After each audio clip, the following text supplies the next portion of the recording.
美军驻扎在人手一枪的阿富汗下场究竟有多惨？不仅隔三差五就要遭受塔利班恐怖组织的武装突袭，一不留神甚至连尸骨都荡然无存。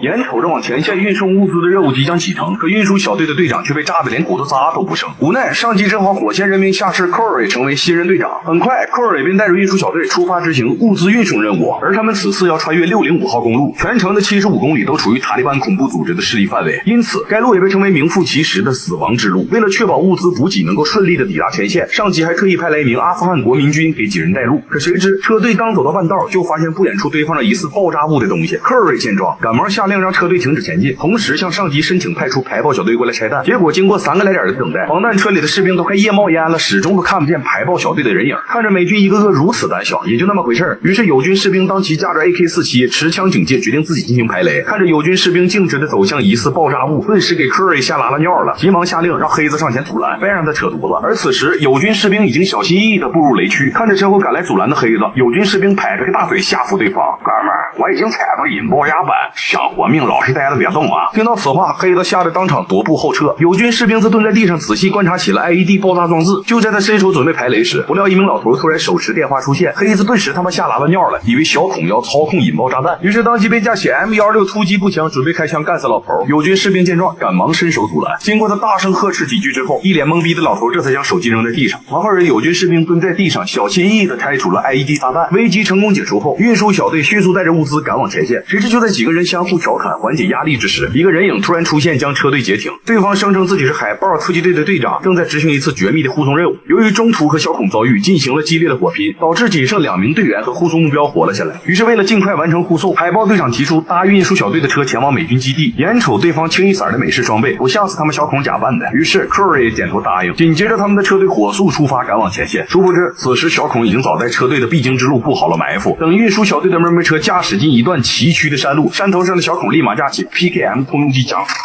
一顿狂扫，顷刻间2名美军驾驶员直接被打成塞子，导致满载物资的卡车瞬间失去控制，一头坠落山崖，摔成了一堆废铁。面对山头上的小孔强大密集的火力压制，运输小队的成员顿时他妈吓拉了尿了，一个个猫在悍马装甲车里头都不敢露，眼瞅着再不反击，众人都在嗝屁在这儿。危急关头，海豹队长迅速钻出车厢，将勃朗宁重机枪的枪口对准山头上的小孔进行反击。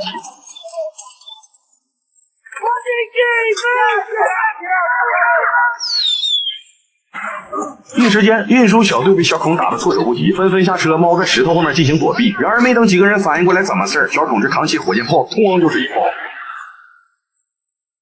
眼瞅着小孔藏身的山头上占据着有利位置，海豹队长当即下令，让众人装填弹药，发射榴弹给予还击。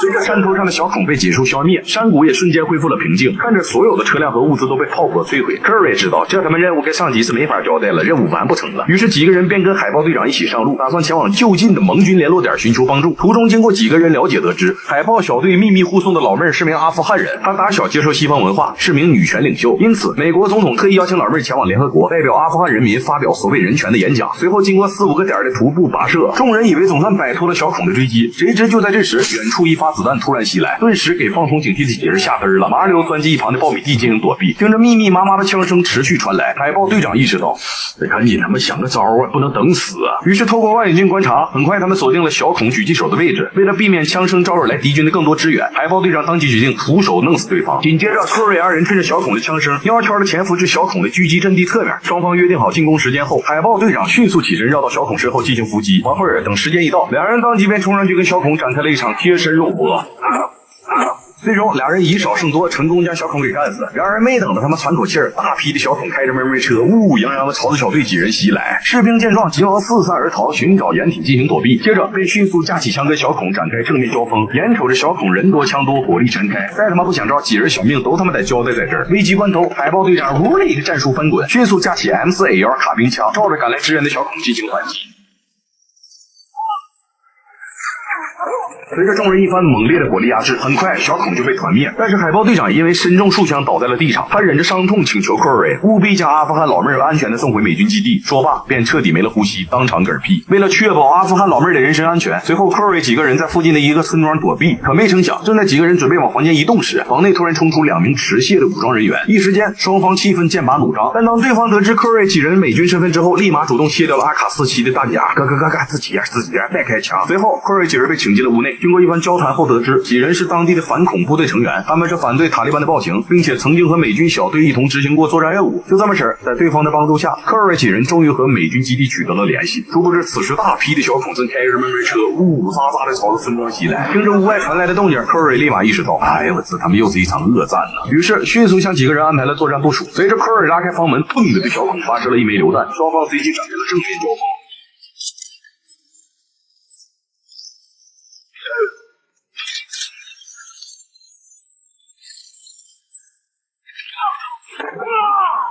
与此同时，小队成员迅速带着阿富汗老妹儿从后门撩人，可没成想黑子刚一露头，就被小孔的 PKM 通用机枪手逮了个正着。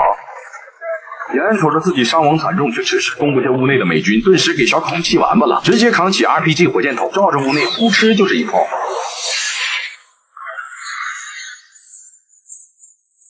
一瞬间，小队成员一个个都被轰晕了过去，而小孔则趁机麻溜冲进屋内，强行将阿富汗老妹儿给掳走。等几个人醒来，发现护送目标不见踪影，科瑞瞬间想起了海豹队长临死前的嘱托，几人随即便决定，哪怕豁出去自己的小命也要救出阿富汗老妹儿。为了不打草惊蛇，小队成员趁着夜色悄悄地潜入小孔的基地，在经过2个来点的四处撒摸后，顺利找到了阿富汗老妹儿。然而就在他们准备营救时，老妹儿却被小孔压着带出了牢房。无奈几人只能悄悄地尾随在身后，等待时机。可不料途中小队成员还是被小孔发现。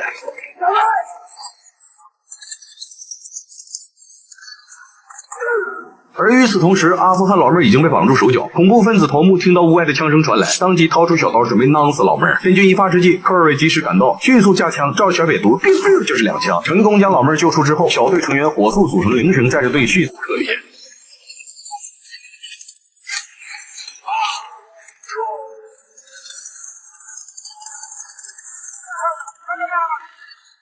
随着双方一番激烈的火拼后，成功逃脱虎口的几人赶忙驾车麻溜撩人儿。